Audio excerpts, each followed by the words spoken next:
মানুষ আমাকে জিজ্ঞেস করতো যে তুমি কি করো। আমার আব্বা বলতো ছেলে তো চার দোকান দিয়েছে, চার দোকানদারি করে। মানে আমার খুব খারাপ লাগতো যে আমার আব্বা বলতো মানুষের কাছে যে ছেলে চার দোকান দিয়েছে, চার দোকানদারি করে। এই জিনিসটা আমাদের খুব খারাপ লাগতো। বিসমিল্লাহির রহমানির রহিম। সকল প্রশংসা আল্লাহর তাআলার, যে রব্বুল আলামিন আমাকে এই জায়গায় আসার এবং এই জায়গায় কথা বলার তৌফিক দান করছে। তার কাছে হাজার লাখ কোটি শুকরিয়া। আসলে অনুভূতিটা আসলে অন্যরকম। কারণ আমি চিন্তা করি নাই যে কখনো এই জায়গায় আসবো, এই জায়গায় এসে কাজ করব, আবার এই জায়গায় পার্মানেন্ট হব। এটা স্বপ্নের মতো, পুরোটা স্বপ্নের মতো লাগে আমার কাছে। কারণ আমি একসময় বলতে পারতাম না যে আমি কি করি। মানুষ আমাকে জিজ্ঞেস করতো যে তুমি কি করো। আমার আব্বা বলতো ছেলে তো চার দোকান দিয়েছে, চার দোকানদারি করে। মানে আমার খুব খারাপ লাগতো যে আমার আব্বা বলতো মানুষের কাছে যে ছেলে চার দোকান দিয়েছে, চার দোকানদারি করে। এই জিনিসটা আমাদের খুব খারাপ লাগতো।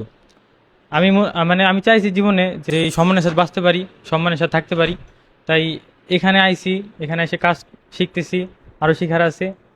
এখানে কাজ শেখার পর এখন এই প্রতিষ্ঠানে একজন হতে পারছি, এটাই আমার কাছে অনেক বড় পাওয়া। একটা তালি হবে না? আর কিন্তু আমি চেষ্টা করব প্রতিষ্ঠানের জন্য, এডুকেশনের জন্য ভালো কিছু করার। আমার ইচ্ছা আছে যে এডুকেশনকে সারা বাংলাদেশে চেনাবো। মানে সেই জিতটা আমার ভিতরে আছে। সবাই আমার জন্য দোয়া করবেন।